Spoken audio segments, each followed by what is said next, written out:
Training होती होगी, कैसी होती है ट्रेनिंग? ट्रेनिंग पूरे इंडियन आर्म फोर्सेज में बात कर रहा हूँ, बहुत ही स्ट्रिंजेंट ट्रेनिंग होती है, बहुत ही हार्ड ट्रेनिंग होती है, एंड बहुत ही well adjusted and systematic training होती है।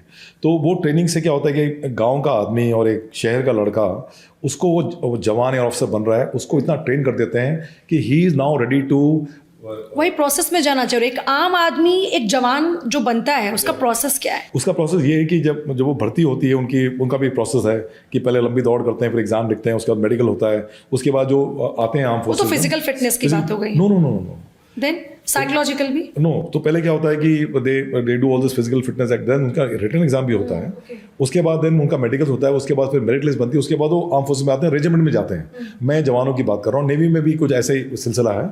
एंड उसके बाद वहाँ पे उनकी बेसिक ट्रेनिंग जो होती है 6-8 महीने की, उसमें उनको ऐसा रगड़ा मिलता है, तो उसमें क्या होता है, ऑटोमेटिकली साइकोलॉजिकल बिल्डअप हो जाता है, मेंटल रेसिलियंस पैदा हो जाता है, फिजिकल फिटनेस लेवल काफ़ी हाई हो जाती है, कॉन्फिडेंस लेवल बढ़ जाता है, बॉन्डिंग बिटवीन सोल्जरिंग आ जाती है उन लोगों, फायरिंग और वेरी वेपन। उसके बाद क्या है कि ज़िंदगी भर वो ट्रेनिंग मोड में रहते हैं, दे ट्रेन हार्डर।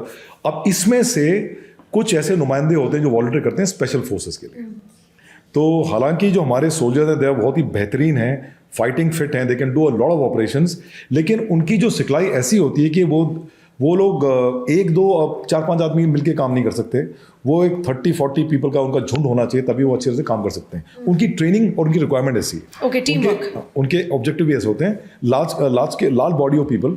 लेकिन जब स्पेशल फोर्सेस में आप कन्वर्ट करते हो, तो उसमें क्या होता है कि 4 बंदे ऑपरेशन कर रहे हैं, 6 बंदे, 8 बंदों का प्रहार होता है, कभी कभी 2 बंदे भी एक साथ काम करते हैं। तो नाउ क्योंकि हमारी स्मॉल टीम ऑपरेशन है, and we also take these special forces, both army, marcos and air force, we are tasked with high risk operations. तो जाहिर है कि इसके लिए ट्रेनिंग का लेवल भी बहुत अलग होना चाहिए, वेपन रिक्वायरमेंट, वेपन इक्विपमेंट आपकी जो है वो भी अलग होनी चाहिए, and your mental makeup, your mental resilience, your physical fitness levels, ये सब भी अलग होना चाहिए, आपकी स्ट्रॉन्ग टीम बॉन्डिंग होनी चाहिए, वो सब चीज़ें हैं। तो इसके लिए स्पेशल ट्रेनिंग होती है और वो काफ़ी कठिन होती है।